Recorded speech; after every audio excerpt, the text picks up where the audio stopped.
রমজানে পানি স্বল্পতা আমি মনে করি এটা খুব একটা ইম্পর্টেন্ট টপিক। যারা বয়স্ক রোগী এবং যদি ডায়াবেটিস অথবা কিডনি রোগ থাকে ওদের পানি স্বল্পতা হলে অনেক সমস্যা দেখা দিতে পারে।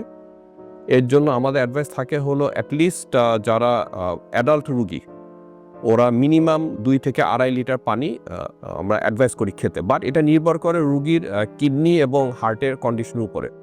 যদি ওনাদের কিডনি সমস্যা না থাকে, হার্টের কন্ডিশন যদি ভালো থাকে, তাহলে আমরা অ্যাডভাইস করি যে স্পেশালি ইফতার, তারপর ইফতারের পর সেহরি এসব টাইম নিয়ে মিনিমাম 2 থেকে 2.5 লিটার পানি যেন ইনটেক করে। অফকোর্স এর ডিপেন্ড করে পেশেন্টের ওজনের উপরও।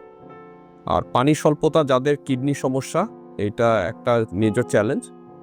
যাদের কিডনি রোগ আছে, যদি পানি স্বল্পতা হয় তাহলে হঠাৎ করে রক্ততে ওই যেটা কিডনির পরীক্ষা করে আমরা দেখি, আমরা বলি ইউরিয়া ক্রিয়েটিনিন, ইউরিয়া লেভেল বেড়ে যেতে পারে, যে কারণে রোগীর হঠাৎ করে দুর্বলতা বেড়ে যেতে পারে, রোগীর জ্ঞানের মাত্রা কমে যেতে পারে।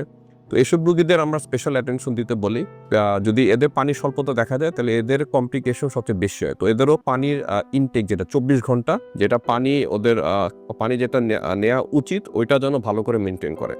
স্পেশালি ওরা যদি বেশি পরিশ্রম করে, যদি ঘাম বেশি হয়, পানির সাথে লবণের স্বল্পতাও হতে পারে। তো তখন আমরা অ্যাডভাইস করি যে পানি প্লাস খাবার, ফল, লবণ এগুলার যেন ইনটেক সব নিয়মিত হয়। এটা একটু নিয়ম মেনে চলা লাগে, স্পেশালি যারা বয়স্ক রোগী, কিডনি রোগী আর হার্টের রোগী। আর যারা হার্টের রোগী, অনেক সময় যাদের অ্যাডভান্সড হার্ট ডিজিজ থাকে অথবা হার্ট ফেলার থাকে, ওদের একটা লিমিটেশন থাকে যে 24 ঘন্টায় 1 থেকে 1.5 লিটার পানি বেশি খাওয়া যায় না, অথবা যাদের হাসপাতাল বারবার ভর্তি হওয়া লাগে। তো ওদেরও একটা স্পেশাল প্রিকশন নেওয়া লাগে। আমরা বলে দিই যে 24 ঘন্টায় মেপে পানি খেতে। নর্মালি যাদের স্পেশালি হার্ট ফেলার অথবা বেড বাউন্ড, যারা বিছানা থেকে উঠতে পারে না, যাদের পা ফুলে যায় অথবা প্রস্রাব অলরেডি কমে গিয়েছে, এসব রোগীদের আমরা বলি 24 ঘন্টায় 1 থেকে 1.5 লিটার বেশি পানি না খেতে। তো এটা অ্যাকচুয়ালি সব ডিপেন্ড করে হলো পেশেন্টের ফিজিক্যাল কন্ডিশন, বয়স, হার্টের স্ট্যাটাস এবং কিডনির উপর, এবং রক্ত লবণের মাত্রা এবং রক্ত ইউরিয়া লেভেলের উপরে।